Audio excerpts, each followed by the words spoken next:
प्रिय विद्यार्थियों, मैं doctor Ashok Kumar Meena, assistant professor, government college Masalpur, Karauli. प्रिय विद्यार्थियों, पिछले वीडियो में ब्रिटेन के संविधान की विशेषताओं की चर्चा की जा रही थी। उसी क्रम को आगे बढ़ाते हुए हम आज के वीडियो में ब्रिटेन के संविधान की एक व्यवहारिक विशेषता के बारे में चर्चा करेंगे। वह है ब्रिटेन में प्रधानमंत्रीय शासन। प्रिय विद्यार्थियों, ब्रिटिश संविधान की सैद्धांतिक विशेषताओं के अलावा यदि व्यवहारिक दृष्टि से आज के संदर्भ में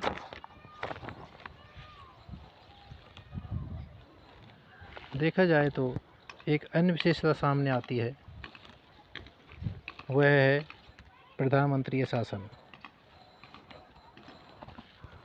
प्रधानमंत्रीय शासन का तात्पर्य है कि वर्तमान समय में ब्रिटिश संविधान और शासन व्यवस्था में प्रधानमंत्रीय शासन केंद्रीय बिंदु बना हुआ है और यही शासन प्रणाली का मूल आधार बनता जा रहा है। प्रधानमंत्री मंत्रिमंडल का प्रधान, संसद का नेता, वह अपने दल का नेता भी होता है और दूसरे शब्दों में कहा जाए तो प्रधानमंत्री जनता का सर्वोच्च नेता, राष्ट्र का मुखिया भी होता है। प्रिय विद्यार्थियों, ब्रिटिश शासन व्यवस्था में 17वीं सदी में सर्वप्रथम संसदीय व्यवस्था को अपनाया गया था।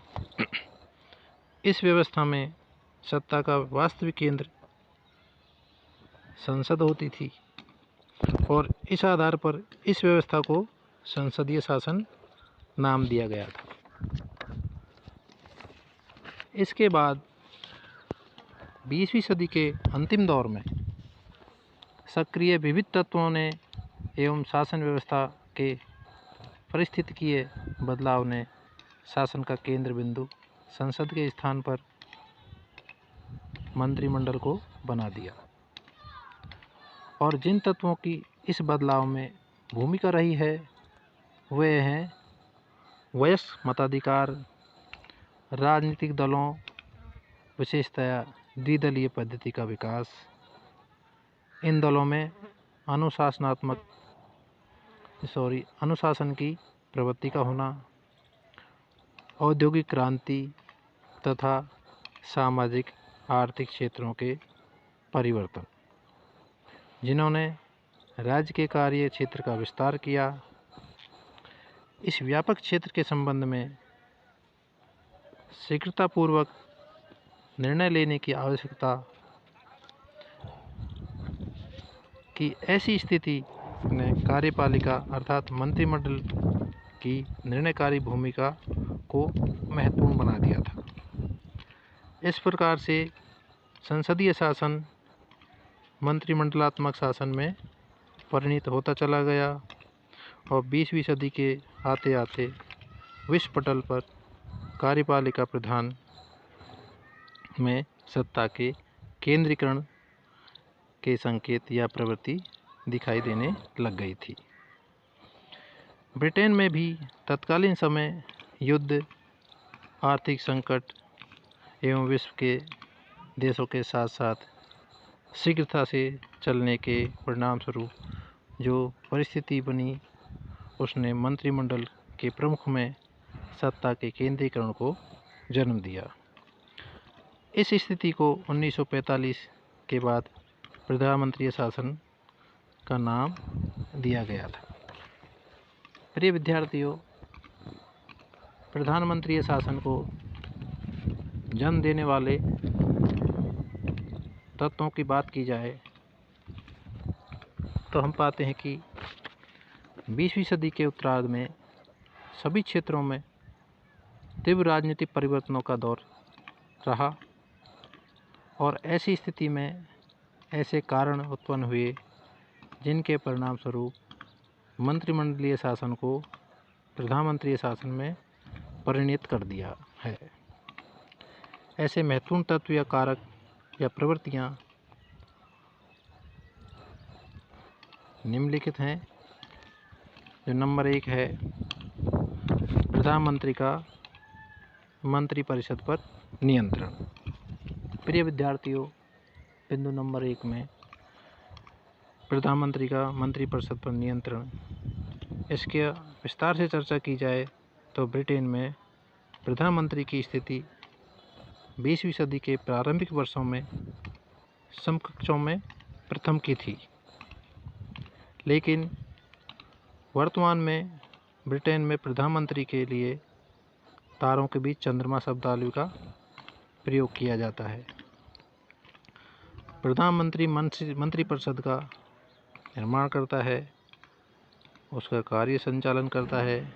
इस प्रकार वह मंत्रिपरिषद का स्वामी भी होता है।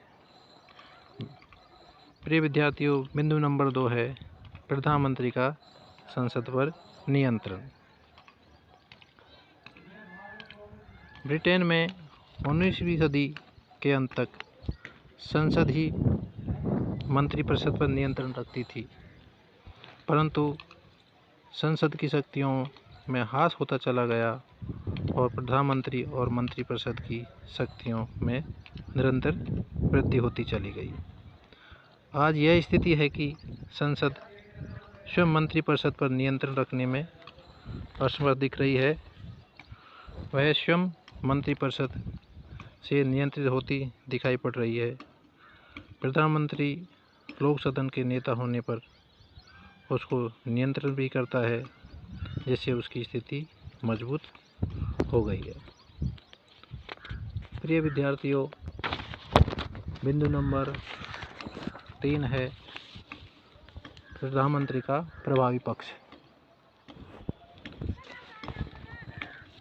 प्रधानमंत्री शासन को प्रभावी बनाने में प्रधानमंत्री की कुछ शक्तियां महत्वपूर्ण हैं, जिनमें समस्त शासन पर नियंत्रण रखने, आंतरिक व सैद्धांतिक क्षेत्र में महत्वपूर्ण नियुक्तियां करने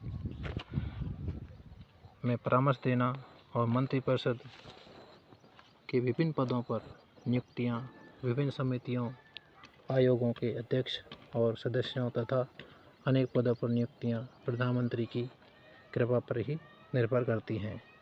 ये सभी बातें प्रधानमंत्री शासन प्रशासन में प्रभावी बनाती हैं। बिंदु नंबर 4 है, आम चुनाव, प्रधानमंत्री का चुनाव होना। प्रिय विद्यार्थियों, संसदीय व्यवस्था में आम चुनावों की प्रवृत्ति बदल गई है। आज चुनावों में तर्क वितर्क के बजाय राजनीतिक दल अपने सर्वोच्च नेता की छवि पर अधिक बल देते हैं। मतदाता भी दल की बजाय दल व नेता के नाम पर मतदान करता है। इस स्थिति के कारण जैनिंग ने कहा है कि आम चुनाव प्राथमिक रूप से प्रधानमंत्री का चुनाव होता है। जब कोई दल अपने नेता के नाम से चुनाव लड़ता है और जीत जाता है, तो उस नेता की छवि प्रशासन और अपने दल पर सर्वोच्च हो जाती है। यह स्थिति ही प्रधानमंत्री शासन को प्रभावी बनाती है। प्रिय विद्यार्थियों, बिंदु नंबर 5 है, प्रधानमंत्री का देश का सर्वोच्च नेता एवं शासक होना। प्रधानमंत्री मंत्रिमंडल का प्रधान होता है। वह सम्राट के मुख्य संपर्ककर्ता, संसद का नेता, शासन का वास्तविक अध्यक्ष होता है। वह सरकार का राष्ट्रीय प्रतीक होता है। इस प्रकार प्रधानमंत्री शासन के सभी क्षेत्रों में निर्णायक भूमिका में रहता है। प्रिय विद्यार्थियों, देश में आंतरिक अव्यवस्था, बाहरी आक्रमण या विपरीत आर्थिक परिस्थितियों से उत्पन्न संकट में सुरक्षा, नेतृत्व और निर्देशन के लिए आम जनता प्रधानमंत्री की ओर देखती है और जनता शासक दल का मूल्यांकन भी प्रधानमंत्री की लोकप्रिय छवि के आधार पर ही करती है। प्रिय विद्यार्थियों, इस प्रकार संपूर्ण शासन को एक इकाई माने तो उसे एक सर्वोच्च प्रधान, एक वास्तविक अध्यक्ष की आवश्यकता होती है। वर्तमान में ब्रिटेन में शासन के अध्यक्ष की यह स्थिति, यह भूमिका प्रधानमंत्री बोरिस जॉनसन निभा रहे हैं और प्रधानमंत्री को प्राप्त यह स्थितियां ब्रिटिश शासन के लिए प्रधानमंत्री शासन के रूप में प्रभावी होती जा रही हैं। प्रिय विद्यार्थियों, ये वीडियो आपको लाभकारी सिद्ध होगा। अगले वीडियो में ब्रिटेन के संविधान में अभिसमयों का महत्व के बारे में चर्चा करेंगे। धन्यवाद।